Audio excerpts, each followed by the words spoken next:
The Odyssey, the classic tale, written by Homer, narrated by Cyril, Taylor-Carr, and The Cliff. We hope you've enjoyed this Peach and Love Records presentation. Peach and Love Records. Thank you for listening.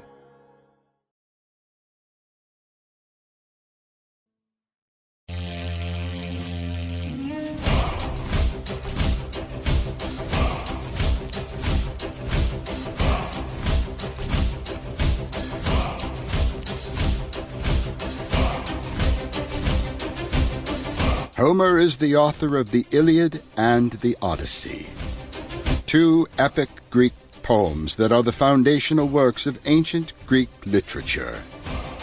The Iliad is set during the Trojan War, the 10-year siege of the city of Troy by a coalition of Greek kingdoms.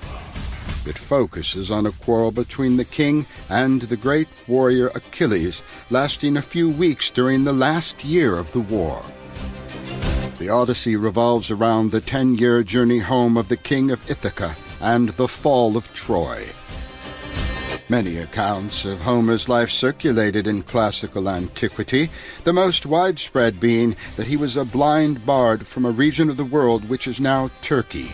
Modern-day scholars consider these accounts legendary.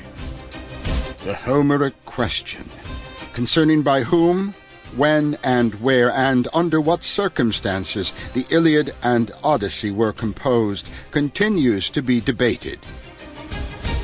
Modern scholarship considers that the two works were written by different authors. It is generally accepted that the poems were composed at some point around the late 8th or early 7th century BC. Most researchers believe that the poems were originally transmitted orally. From antiquity until the present day, the influence of the Homeric epic on Western civilization has been great, inspiring many of its most famous works of literature, music, art, and film. These epics were the greatest influence on ancient Greek culture and education. To Plato, Homer was simply the one who taught Greece.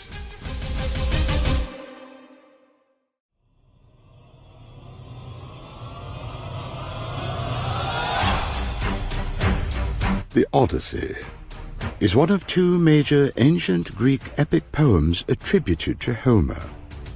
It is one of the oldest extant works of literature, still widely read by modern audiences. As with the Iliad, the poem is divided into 24 books. It follows the Greek hero Odysseus, king of Ithaca, and his journey home after the Trojan War.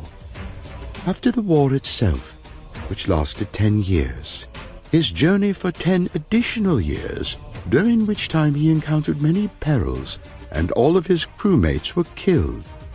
In his absence, Odysseus was assumed dead, and his wife Penelope and son had to contend with a group of unruly suitors who were competing for Penelope's hand in marriage. Now, the Odyssey was originally composed in Homeric Greek in around the 8th or 7th century BCE, and by the mid-6th century BCE had become part of the Greek literary canon. In antiquity, Homer's authorship of the poem was not questioned, but contemporary scholarship predominantly assumes that the Iliad and the Odyssey were composed independently, and the stories themselves formed as part of a long oral tradition. Scholars will reflect on the narrative significance of certain groups in the poem, such as women and slaves, who have a more prominent role in the epic than in many other works of ancient literature. This focus is extremely remarkable when considered beside the Iliad, which centers itself upon the exploits of soldiers and kings during the Trojan War. The Odyssey is regarded as one of the most significant works of the Western canon. The first English tradition of the Odyssey was in the 16th century. Adaptation Sample complete. Ready to continue?